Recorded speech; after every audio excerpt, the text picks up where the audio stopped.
Hi, welcome back to round 3 of the future tense. And here we're going to be talking about some future irregulars. And let me say this, every language has its own irregular verbs. Just think of English, for example, with the verb go, went, gone. People learning English as a second language certainly encounter a lot of English irregular verbs. So let's talk about these. We have the verb anabino, that means I go up or I ascend, and notice the future, anabesomai, I shall go up. This becomes deponent in the future. That's parsed as future deponent indicative first person singular. It has a middle passive ending, but how is it translated? Actively. So we have a memory aid here for this verb.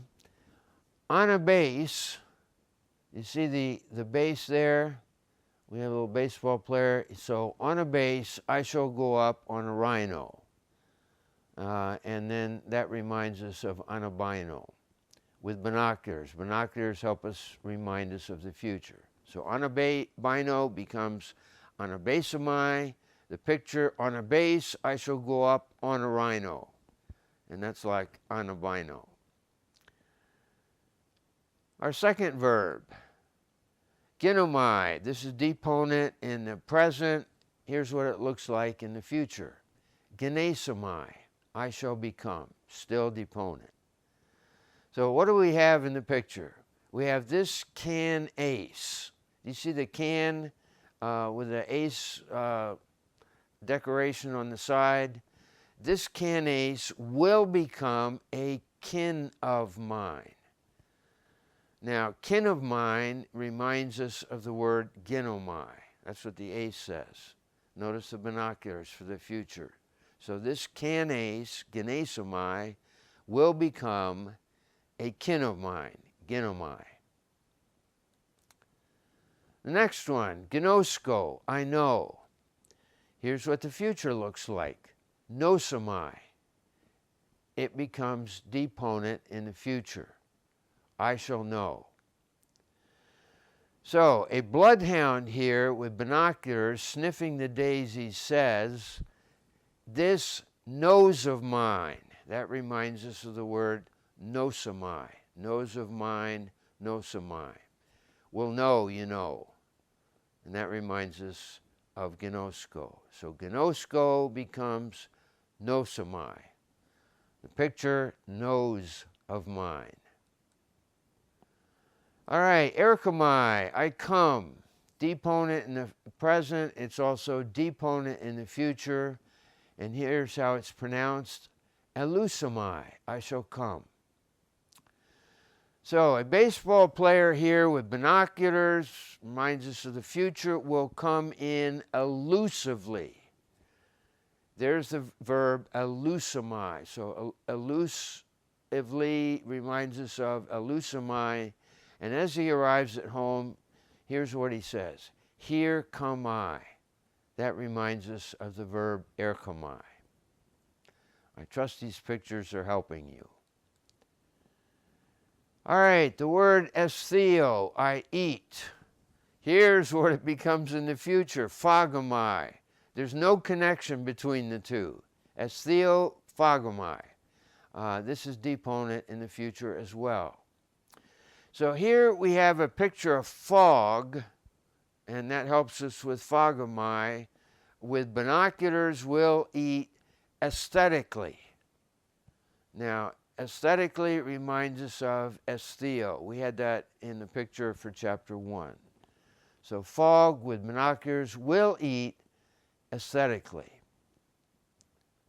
Deponent again. Lambano, I take or I receive. Here's the future. Lampsomai, I shall take or receive. Deponent in the future. And what do we see here? We see a lame slide. You see the crutches there and the broken foot. This lame slide will take a lambasting from the binoculars. Future.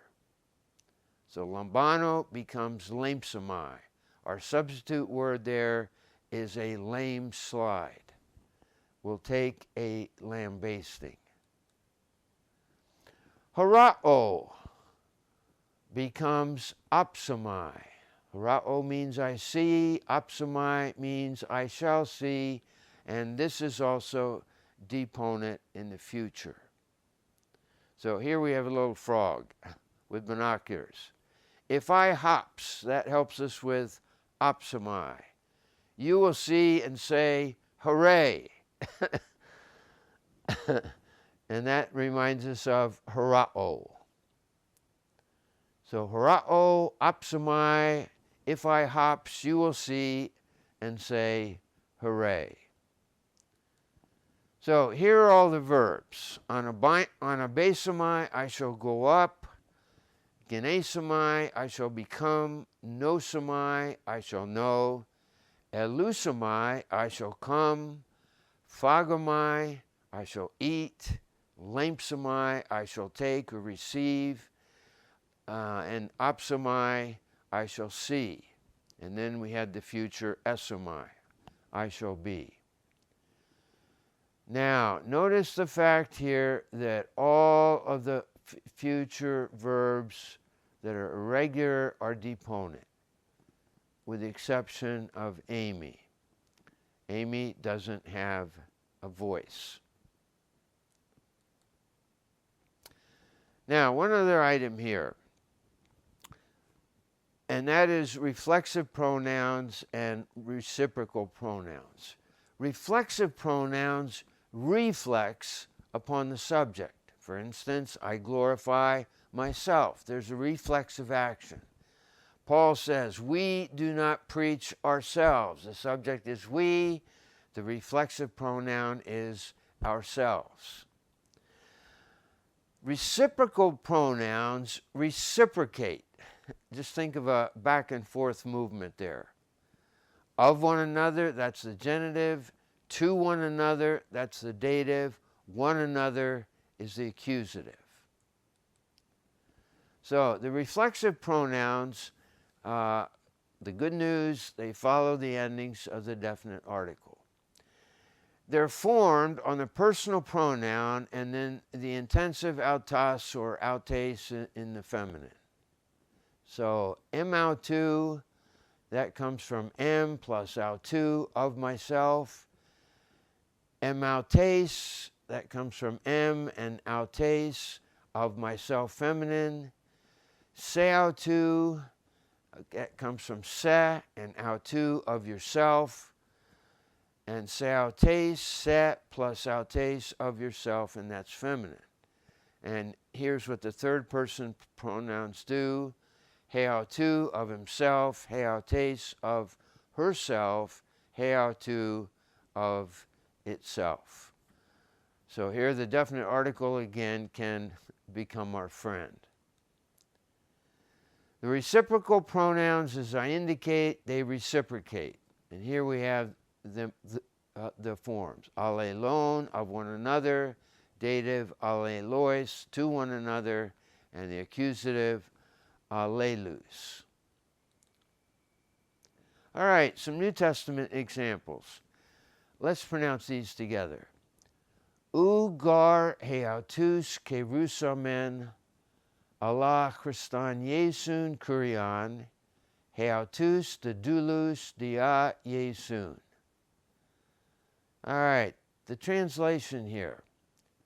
For we do not preach ourselves. All right, heautus, that's a reflexive pronoun. But Christ Jesus as Lord. And then heautus again, ourselves, same reflexive pronouns, as bondservants through Jesus. All right, from 1 John 4:7. Agapomen, this is what's called a hortatory subjunctive in the first person plural. Let us love allelus. That's a reciprocal pronoun. Let us love one another. And in Romans 12:5, may the God of endurance and encouragement give you a spirit of unity and allelois. This is a reciprocal pronoun, meaning in or among yourselves. Kata Christan Jesun, according to Christ Jesus. In Luke 18:4, of the unrighteous judge who spoke in himself, in his irritation, in his self-talking, there about the nagging widow who was so persistent. All right, let's look at a biblical example from the Septuagint. Let's pronounce this together. Ha kurias phulaxe tein sukein su. Ha kurias phulaxe tein esadan su. Kai tein exadan su. All right, the first line, we notice here the word phulasso. This is a future active indicative, third person singular. So the translation there, the Lord will guard your life, or will keep your life. Now in the second line, we have the same occurrence here. The Lord will guard. Now notice here we have the preposition eis, and this comes from hadan, way, road, or path. So the combination of eis, into, and hadan, way, means the way into or your entrance. Here's the personal pronoun you, of you or your. So the Lord will guard your going into or your entrance. Now, the last line here, we have the ex and hadan. Ex means out of, and with hadan, same thing happens. So your exodus, or you're going out. By the way, the word exodus comes from ek plus hadas, exodus. All right, another example here from the Septuagint. From Exodus 6, let's pronounce this. Ego kurias kai exaxo humas ekton aiguption kai lemsamai emauto laan emoi kai esomai humon theas. Kai nosista hati ego kurias hatheas humon, kai eis axo humas eis tein gain. So the first several words, ego kurias, I am the Lord. All right, and then we have kai ex axo. This is a compound word. Ek plus the form of ago. Ago is I lead or I bring. Now, notice that the tense suffix sigma here. That's the future active indicative. First person singular, I will lead, and then you have the pronoun you, ekton aiguption, out of the Egyptians. And then we have lemsamai. This is a future, irregular, future deponent indicative, first singular of lambano. I will receive. And then we have the reflexive pronoun, to myself. La'an emoi, a people to me. Then we have the future of Amy. I shall be humon theas, your God.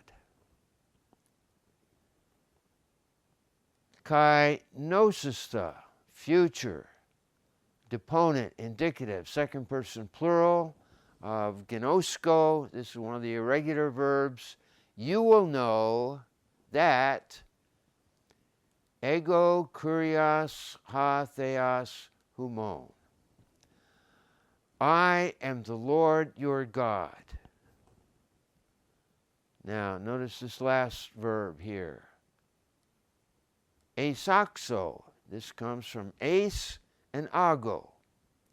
And this is also the future. Notice again the hidden suffix. I shall lead you into, tain gain, the land. So let me clear this slide here and let's translate this one more time. I am the Lord, and I will lead you out of or from the Egyptians, and I shall receive to myself a people to me, and I shall be your God. And you will know that I am the Lord your God, and I will lead you into the land. Congratulations, you're translating from the Septuagint.